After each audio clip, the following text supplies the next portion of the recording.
There's a reason some homes feel like they're holding wealth even when they're modest, while others, no matter how new, how luxurious, how perfectly decorated, somehow feel energetically poor. That reason begins with the room where you're probably sitting right now. Your living room is not just for guests. It's not just where the television sits or where the coffee table collects magazines. In classical Feng Shui, the living room is the energetic filter of the home, the place where external qi first decides whether it wants to stay, circulate, and nourish you, or whether it prefers to pass through silently, leaving only a trace of what could have been.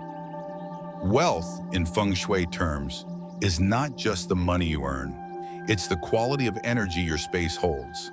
And when your living room is poorly arranged, dark, blocked, or neglected, your energy field doesn't just feel tired.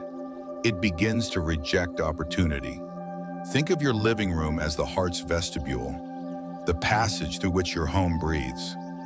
It is where internal intention meets external flow. It's where comfort becomes connection, and where impressions, even if unspoken, become patterns that shape your daily experience. If this space is filled with clutter, broken electronics, furniture with no clear purpose, or energy leaks hiding in plain sight, it doesn't matter how strong your ambitions are. The house cannot hold the frequency of wealth if it cannot hold the frequency of attention. Because in Feng Shui, attention is currency. Wherever it is lacking, stagnation takes root. And that stagnation, left untouched, begins to cost you, not in obvious ways, but in the slow drip of missed opportunities, rising stress, mental fog, and sudden expenses that seem to come from nowhere. Now consider this. Almost every guest who enters your home passes through the living room, but so does your energy, your thoughts, your fatigue, your intention, your plans. When these things move through a space that is disorganized or blocked, they return to you with the same hesitation you unknowingly released. A crooked sofa, a forgotten corner, a dim light bulb, a coffee table crowded with what you meant to deal with last month. None of it looks urgent, but all of it sends a message to the child around you. And that message is either this space is ready to receive, or this space is too full to hold more. The question becomes, which one are you broadcasting? Feng Shui is not about superstition. It's about the conversation your home is already having with your future. And when you begin to shift how your living room holds energy, you don't just change the look of the space, you change the tone of your life. The color palette becomes clearer. The air feels easier to breathe. Ideas arrive more fluidly. Arguments quiet themselves before they rise. Fortune in all its forms, not just financial, starts to stay longer because the space no longer pushes it away. So before we dive into the 5 most common mistakes that block wealth chi from your living room, I want to offer this small insight. Your home doesn't need to be perfect. It doesn't need to be expensive or redesigned from scratch. It needs to be intentional. And intention doesn't come from renovation. It comes from rearrangement, from awareness, from choosing to place a plant where life wants to grow, from deciding that your sofa deserves to rest against a wall, not float in limbo, from recognizing that an unused object is not neutral, it is an energetic decision. If this already changes the way you're seeing your space, if something in your body just whispered, "I knew this corner didn't feel right," then I invite you to stay until the end of this video. What you'll learn today is not just design advice. It is energetic architecture. And when you begin to use your space with respect for flow, structure, and symbolism, wealth doesn't just knock, it walks in, quietly, confidently, and it stays. If this message speaks to you, help us continue creating more depth-based, practical, and spiritually grounded content by liking this video, leaving a comment about which part of your living room you feel is blocking energy most, and subscribing to New Day Mindfulness. We're on a path toward 2,000 subscribers, and your support helps bring this kind of content to more people who are ready not just to decorate their homes, but to upgrade the quality of energy they live with every single day. Mistake 1. The sofa without support. In the language of classical Feng Shui, support is never symbolic alone. It is spatial, energetic, impractical. The sofa, perhaps the most used object in the modern living room, is not simply a place to rest. It is an anchor point. It receives your thoughts when you're tired, holds your posture when you're unsure, and invites conversation, reflection, and pause. But beneath its cushions and framing lies a deeper energetic reality. It is the earth element at work. And earth, in the 5-element cycle, draws its power from one thing: mountain. A mountain stabilizes earth. It stops the drift. It holds energy in place. Which is why when your sofa stands with its back against a solid wall, it mirrors this same mountain-backed alignment. You may not realize it, but in doing so, you signal to your home and your own nervous system, I am supported, I am held. I can rest into this foundation without fear of collapse. Now consider what happens when this alignment is broken. A floating sofa, one that sits in the middle of a room, turned outward, back exposed to space, may look modern or open, but energetically, it becomes unanchored. The back of the seating area is left vulnerable, symbolically mirroring a lack of financial or emotional protection. In Feng Shui, this is referred to as broken backing qi. It's a subtle disruption, but it carries strong consequences. People who live with this layout often experience anxiety they can't explain, a sense that something is always missing. Financial energy becomes more reactive than intentional. Bills arrive before income does. Unexpected fees occur, or income enters irregularly, never quite settling. Worse, the inhabitants may begin to feel exposed emotionally, open to pressure, but closed to peace. And it begins with something as deceptively small as where your couch touches or doesn't touch the wall. This misplacement can also affect how the room holds conversation and connection. A floating sofa doesn't just make you feel ungrounded, it makes others feel uninvited. Guests don't relax as easily. Dialogue may feel slightly forced, interactions slightly clipped. The room becomes a place where people enter but don't linger. The energy doesn't hold. That's the price of a missing mountain. When the primary object of seated rest lacks support, the entire space begins to echo that instability. And over time, the result can show up not just as discomfort, but as disconnection from your goals, your calm, your capacity to receive. But here is where correction becomes not only easy, but symbolic. Realignment doesn't require renovation. It requires intention. The first and most direct remedy is to back the sofa against a solid structural wall. This restores Earth's relationship with its mountain. It gives your space a spine. From a visual standpoint, this creates symmetry. From an energetic standpoint, it creates safety. Suddenly, people rest deeper into their seats. You'll feel it even before you see it. There's less fidgeting, less disruption, more pause, more containment. If your layout truly doesn't allow for a wall-back sofa, then Feng Shui offers symbolic supports: tall leafy plants, wooden screens, or low console tables placed strategically behind the couch.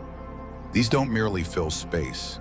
They act as metaphoric mountains, offering visual and energetic closure where architecture cannot. The point is not perfection. The point is protection. And when your seating is protected, so are your finances, your relationships, your center of command. To deepen this practice, you can also introduce supportive elements around the sofa that further amplify its stability. Earth-tone pillows in ochre, warm brown, or muted gold create an energetic softness that encourages relaxation. A low, round, or square coffee table in front of the sofa creates a bright hall, a term used in Feng Shui to describe the open, welcoming space that Qi uses to gather and expand. This combination, the back supported, the front open, mimics the ideal Feng Shui posture of a person. Back straight, front relaxed, present but not tense. And that is exactly the posture wealth prefers to enter through. The final layer to consider is rhythm. Once you've supported your sofa, observe how the room begins to hold energy differently. You may notice conversations last longer, guests linger a bit more, or you yourself sit longer without needing to distract or pace. The living room becomes a space of actual pause, not emotional suspension, but genuine rest. That is the goal. When Earth is anchored, everything above it stabilizes: your schedule, your spending, your inner state. Wealth in its most refined form is never rushed. It does not crash in. It arrives through trust. And trust begins the moment you give yourself and your home something to lean against. Mistake 2, the block diagonal. In traditional Feng Shui, one of the most overlooked yet critical spatial dynamics is the diagonal line that stretches from your front door to the far corner of your living room. This diagonal is not just an architectural angle, it is the energetic wealth gate, the first impression point where incoming Qi pauses, evaluates, and decides whether to stay or pass through. Imagine it like a doorman for your fortune. This space is a threshold between your home's public interface and its internal abundance. When aligned and open, it acts as an energetic runway that allows opportunity, clarity, and growth to land softly and begin circulating. But when this diagonal is blocked by heavy furniture, storage boxes, cluttered shelving, or dense decorative items, it sends a clear message to your environment. There is no room for more. This particular misalignment creates specific, recognizable symptoms in the energy of the home. Residents may find that progress feels unusually slow, even if effort is high. Opportunities might appear, but never seem to materialize fully. The home begins to feel full in a way that isn't physical, but psychological. A sense that something new cannot begin until something else is removed. This energetic congestion is often not dramatic, but it's persistent. And because it's invisible to most, it tends to go undiagnosed for years. People clean their kitchens, organize their shelves, even rearrange their entire rooms without realizing that the problem isn't around them. It's across from them. That blocked diagonal doesn't just close off a path, it distorts the entire energetic conversation between the house and the outside world. In some homes, the blockage is literal.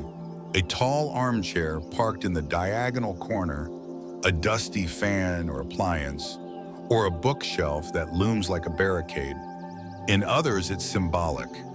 Dark decor, unlit corners, a trash bin placed without thought, or even a mirror reflecting visual chaos. No matter the object, the effect is the same. Incoming Qi hits resistance. Instead of circulating, it disperses. Instead of grounding, it scatters.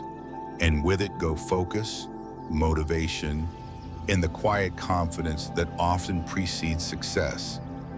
In Feng Shui, this is not superstition, it's flow mechanics. Qi behaves like breath. It requires open passages to move, pause, and settle. When it can't pause, it can't root. And if energy can't root, neither can wealth. The solution begins not with design, but with awareness. Stand at your front door and look across the space, aiming your attention at the farthest visible point on the diagonal. This is your energetic invitation zone. What does it say? Does it feel open, light, and subtly magnetic? Or does it feel closed, heavy, or easily ignored?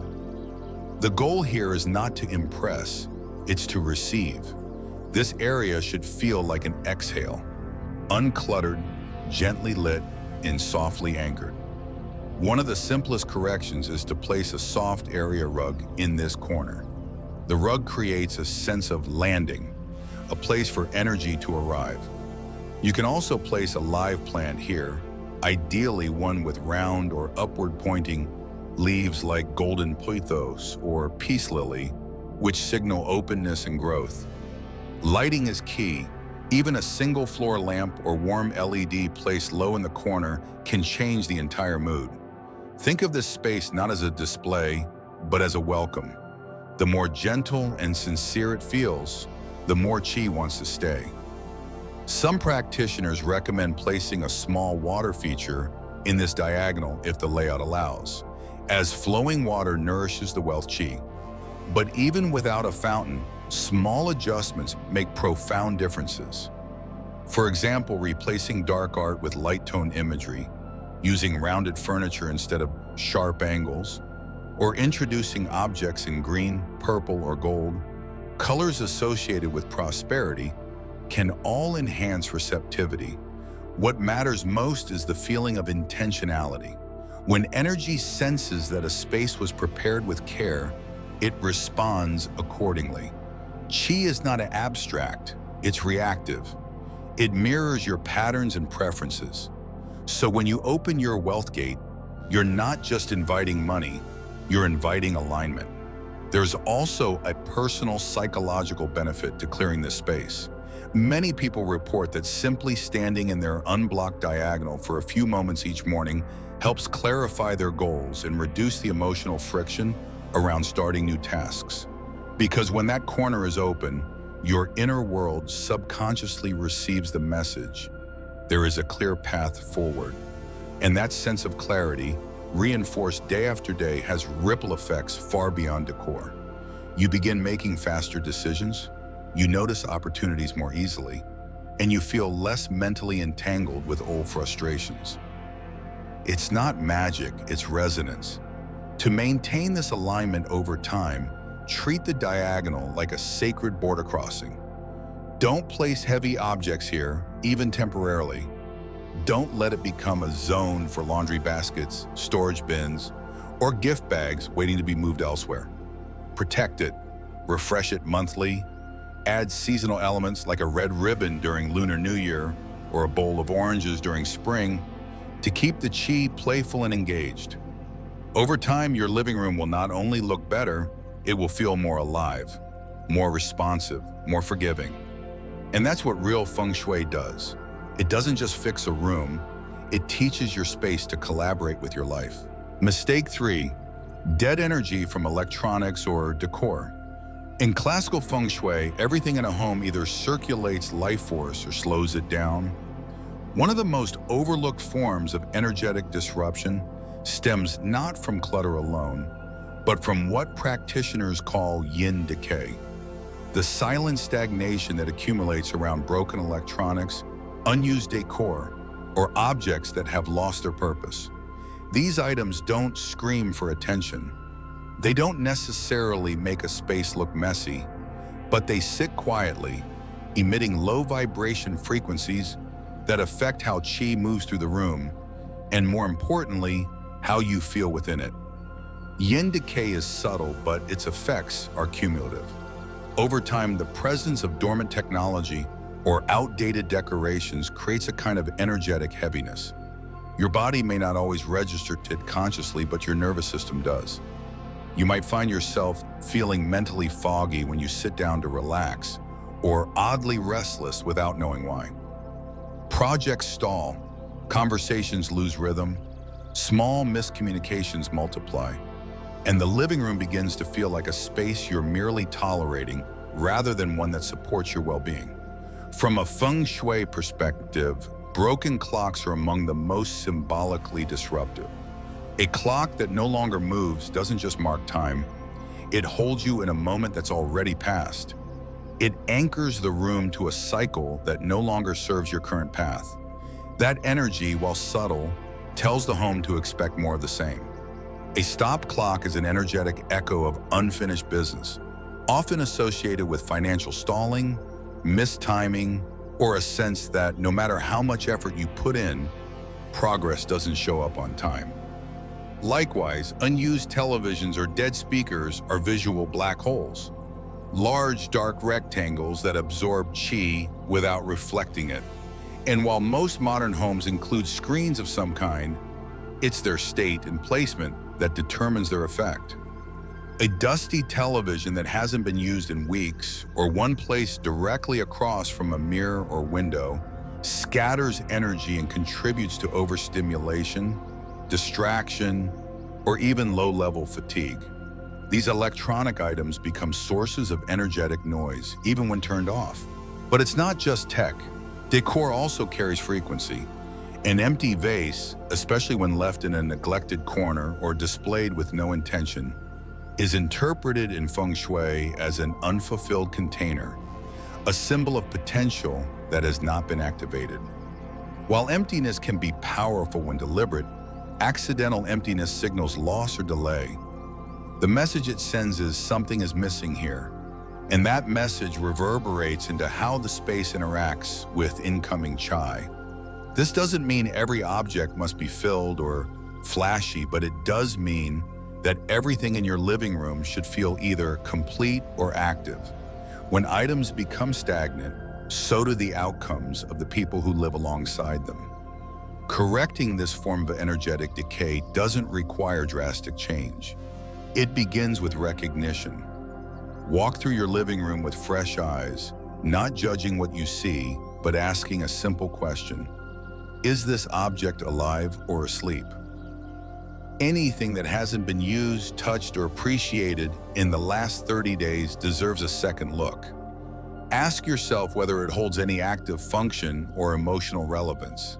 If the answer is no, either find a new use for it or release it with gratitude. Even one removed item can shift the flow. A broken clock, once taken down, lifts invisible pressure. An unused television, once dusted and gently repositioned, becomes neutral again. A vase filled with fresh eucalyptus or golden oranges turns from hollow symbol to living signal. These changes don't take much time, but they produce immediate energetic clarity. For those unwilling or unable to part with electronics, the solution lies in reactivation or concealment.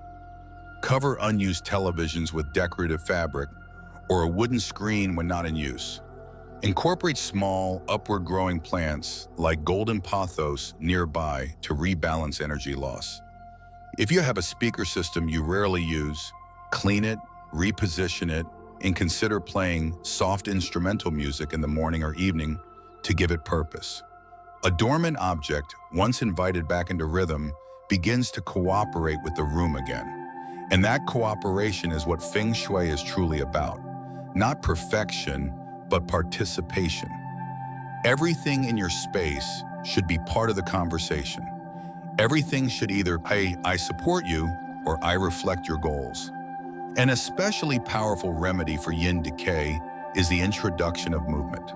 That could mean adding a hanging crystal that scatters light, a wind chime near the window, or even a small table fan that runs for a few minutes each morning. Movement encourages qi to explore the corners of your space, and where qi moves, life follows. So even if you can't remove every static item, you can balance their presence with an element that activates the space around them. This creates dynamic equilibrium, where stillness is intentional, not accidental. That difference is what changes the feeling of your living room from stuck to centered. Lastly, be mindful of objects with personal history. In Feng Shui, emotional memory carries weight. If you keep an item out of guilt, obligation, or fear of waste, that item carries the exact same energy. A gifted sculpture you never liked, a decorative item from a past relationship, or a souvenir from a stressful trip may seem harmless, but they project emotional dissonance into your field. Remove or relocate them. Replace them with symbols that reflect the life you're building now, not the version of yourself that once accepted them out of politeness or sentimentality. Your space must evolve with you. When you let go of dead energy, you make room for living opportunity. Mistake 4. Plants that cut instead of calm. In Feng Shui, plants are not just decor, they are extensions of the wood element, which governs growth, renewal, and the gradual accumulation of wealth. When chosen and placed with care, a plant becomes a vessel of upward momentum. It breathes life into corners, refreshes stagnant areas, and harmonizes the energy of a room through quiet contribution. But not all greenery offers balance. Some, despite their popularity or aesthetic edge, do more energetic harm than good, particularly in the most sensitive zones of the living room, such as the wealth corner or near major seating areas. The most common culprit? Plants that cut instead of calm. Spiky, sharp, or aggressive plant forms disrupt chai. They visually and energetically slice through what should be a continuous nurturing flow. This includes cacti, untamed succulents with jagged edges, wild palms with chaotic leaf structures, and thorn species like roses or bougainvillea. These plants may thrive in dry climates or look dramatic in a photograph, but in the context of your home's energy, they act more like blades than blessings. Their presence, especially when placed near money-related areas or within direct view of the main sofa, signals friction, defensiveness, and energetic alertness. You may not consciously notice it, but your body often reacts with slight tension, subtle muscular tightening, or a sense of visual fatigue. And over time, the energy that flows through your living room begins to mirror that same tension. Ideas stall.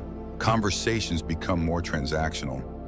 Finances may rise, but just as quickly fall, as the space doesn't support retention, only effort and release. The issue deepens when these plants are allowed to grow without pruning. Overgrown vines that wrap chaotically around shelves or windows carry the vibration of uncontained growth without direction or support.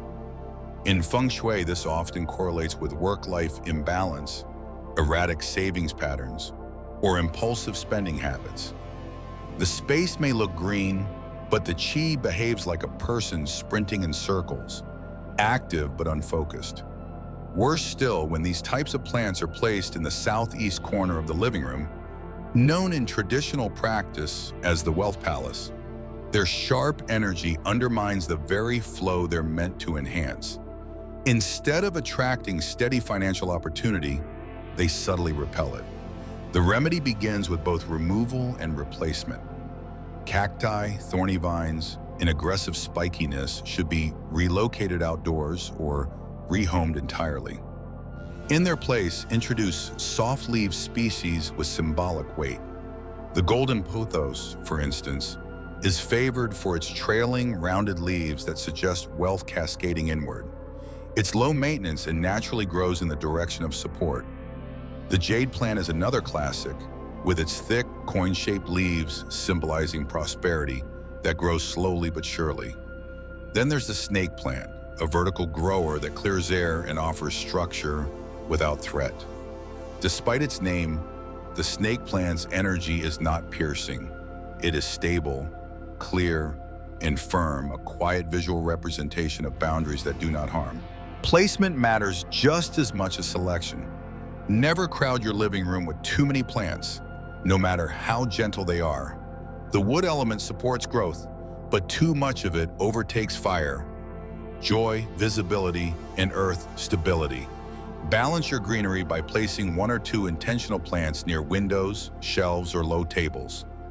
Always leave breathing room. A wealth-enhancing plant should stand in a space that allows its energy to expand. If placed too tightly between furniture or boxed into dark corners, even the best Feng Shui plant loses vitality.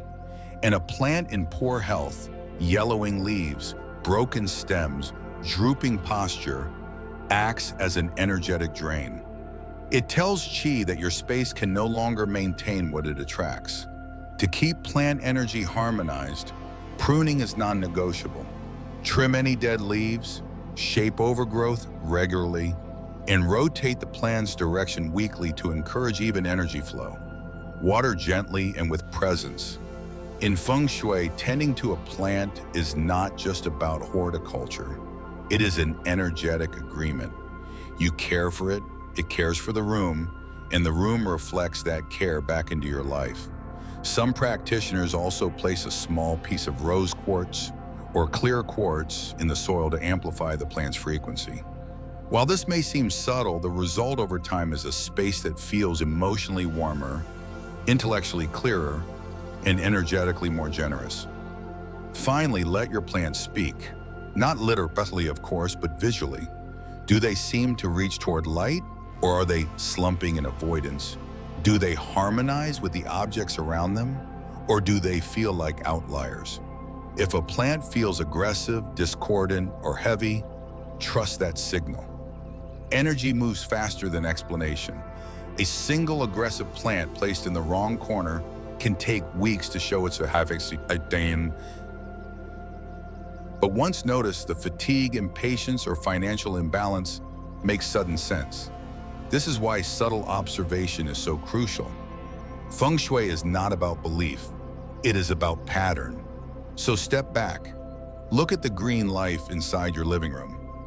Ask yourself not just if it's thriving, but whether its energy is supportive, soft, and well-placed.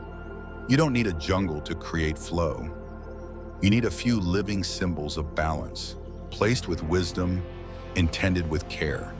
And when you do that, your space doesn't just look alive, it becomes alive. And that living energy, once set into motion, will not only support your home, it will start to grow your fortune. Mistake 5, lighting that dulls instead of activates. In Feng Shui, light is more than illumination. It is energy in motion. It is the purest expression of yang force, outward, active, visible, clarifying. Light reveals corners, awakens qi, and warms the mind of the home, which in most layouts is symbolically rooted in the living room.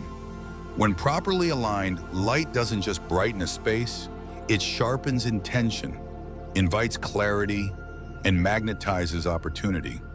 But when the lighting is dull, unbalanced, too cold, or ignored, it casts more than shadows. It dulls the vibration of the entire room. And where vibration dulls, motivation begins to dim. You may find yourself delaying decisions, losing creative flow, or simply feeling uninspired in a room that was once your favorite. These are not random mood changes. They are energetic consequences. One of the most common mistakes is relying solely on overhead lighting, especially those centered fixtures that flatten the mood of a space. Overhead light may seem efficient, but when it is too harsh or too dim, it presses down on qi rather than inviting it to rise and circulate. It creates a ceiling on thought, on fortune, on forward movement. Likewise, lighting that is too white or sterile disrupts the emotional tone of a room. Feng Shui practitioners often observe that cold lighting in a living room correlates with tension, family members who speak less, creativity that flows in bursts but never builds, or a general sense that something's missing, no matter how much you've decorated. Another issue arises with neglected corners. These pockets of shadow become what Feng Shui calls qi traps, places where energy stagnates and becomes heavy. Over time, they silently absorb vitality from the rest of the room. You may find that one chair always feels colder than the rest, or one side of the room is rarely used without knowing why. It's not a coincidence. Energy retreats from darkness when that darkness is unintentional. And when that happens, the room becomes unbalanced. Certain areas stay active while others wither. That imbalance eventually affects your life. Unfinished projects, inconsistent income, fragmented thoughts. Correction begins with intention, not intensity. Replace stark overhead lights with layered sources that offer dimension. Think of lighting like qi itself. It prefers to flow from multiple directions rather than a single command. Use warm bulbs, ideally in the 2700K to 3000K range, to create a welcoming glow. Introduce soft lighting at different heights, a low table lamp beside the sofa, a floor lamp in the far corner, perhaps even a small light source near the wealth corner to wake up the money chai. If a space lacks natural light, mirror placement can help, but only if the mirror reflects something positive, never clutter or emptiness. To further elevate lighting into intentional Feng Shui practice, add symbols near your light sources. A bowl of oranges under a lamp encourages vibrant, circulating wealth. A carved wooden tray near a floor lamp invites grounded growth. Crystal spheres placed near windows help scatter natural light, amplifying yang energy during the day and dissolving stagnation. These aren't decorative tricks, they're energetic anchors. They tell the qi, this space is awake, balanced, and available. Also be aware of light placement in relation to your seating. A common mistake is having all the light behind you while you sit.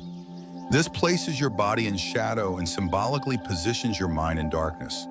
A better arrangement is side lighting or low front lighting, which supports clear thinking, ease of conversation, and subtle emotional openness. When the light hits your face gently, it awakens the eyes, physically and energetically. Finally, remember that maintenance is part of energy flow. Dusty bulbs, flickering lights, or broken switches are more than annoyances. They are signals of qi decay. The moment a light fails and isn't repaired, a subtle message is sent into your environment. We tolerate dimness. And when your space tolerates dimness, so does your life. You may find yourself waiting longer for answers, letting go of small ambitions, or lowering your expectations without realizing it. Replacing a single bulb in Feng Shui is not maintenance, it's activation. In summary, treat lighting not as background, but as language. Every lamp you turn on says something about what you're willing to illuminate in your life. The shadows you allow to remain say just as much. You don't need dozens of fixtures or expensive upgrades. You need warmth, direction, and presence. And when your living room glows with that kind of light, your fortune begins to glow with it, subtly at first, then unmistakably. The story of Steve Jobs, before Apple became a household name, before the iPhone, before the sleek glass campuses and global product launches. Steve Jobs spent a significant period of his adult life in near-empty rooms. Friends and colleagues recall that even when he had the means to fill a space with anything he desired, he often chose not to. His home in Palo Alto was famous not for its opulence, but for its intentional sparseness. No busy wallpaper, no cluttered bookshelves, just a few select pieces, a Japanese tea set, a simple lamp, a few cushions, and wide open corners. What many people misunderstood as eccentricity was in fact rooted in a kind of intuitive Feng Shui. Jobs believed that space needed to breathe in order for thoughts to form clearly, that what surrounded him, even passively, had the power to distract, dilute, or distort his focus. He once said, "I've always found that if you keep your eye on the prize, the rest of it kind of falls away." That quote doesn't just apply to vision, it applies to space, to qi, to energy that knows where it's going because it isn't being pulled in 10 different directions. Those who worked closely with him observed that he kept dead electronics out of sight, that no unused wires hung from walls, that mirrors never reflected clutter. His desk was not just clean, it was directional. Facing light, backed by structure, flanked with elements that supported intention. It wasn't about aesthetics, it was about alignment. And while Jobs may not have openly discussed Feng Shui in interviews, his environment spoke it fluently. He lived with objects that were alive with purpose or not at all. That clarity of space gave rise to clarity of thought. And that clarity of thought gave birth to some of the most transformative innovations of the 21st century. His story reminds us that you don't need to be a monk to live mindfully with space. You don't need to be wealthy to be selective with your surroundings. The real wealth lies in choosing what supports you and releasing what doesn't. Finally, your living room is more than the place you unwind in at the end of a long day. It is not just where guests pass through or where the television hums in the background. Energetically, it is your home's central account, its energetic vault. It either accumulates peace, clarity, and prosperity, or it leaks those things slowly, silently, until you wonder why you're always exhausted, always busy, but never quite fulfilled. The living room holds your baseline frequency. It is where your most frequent emotions circulate, where your patterns either repeat or rewire themselves. And unlike a bank you visit once a week, this account is accessed every day, sometimes every hour. Which is why the small things, the crooked couch, the dusty corner, the dead device in the corner you meant to fix but didn't, they matter. Not because they are bad, but because they interrupt flow. And flow is where fortune lives. So I invite you not to renovate, but to realign. Don't aim for perfection. Begin with one corner, one object, one beam of light that was blocked and now is free. Maybe today, that one thing is moving your sofa against the wall to give yourself a mountain of support. Maybe it's sweeping the wealth gate diagonal and placing a small lamp there to say, I'm ready to receive. Maybe it's taking down a clock that no longer moves or pruning a plant that's grown wild and ungrounded. None of this needs to be done in a rush. Qi doesn't respond to urgency. It responds to attention, to rhythm, to care. Because Feng Shui is not about rules, it's about relationship. The way you relate to your space is the way your energy relates to your life. So when you choose to make your home a little more open, a little more intentional, a little more alive, you're not just changing your room, you're changing your resonance. And your resonance determines what enters your field, what stays, and what grows. That is not magic, that is design. So I'll leave you with this. What is one small change you'll make today? Not tomorrow, not next week, today. Leave a comment and let me know. Because every adjustment made with care sends a ripple, not just through your home, but into your decisions, your relationships, your finances, and your future. And if this message gave you something meaningful, clarity, permission, or simply a new way of seeing what surrounds you, I invite you to share this video. Pass it on to someone who deserves better energy. Like the video if it helped you. Subscribe to New Day Mindfulness if you'd like more grounded Feng Shui content without the fluff. When we reach 2,000 subscribers, I'll be sharing a special seasonal ritual to help you realign your living room at the start of each new quarter, designed not for perfection, but for peace, because wealth, real wealth, begins in spaces that know how to hold it. And your home, if you let it, already knows how.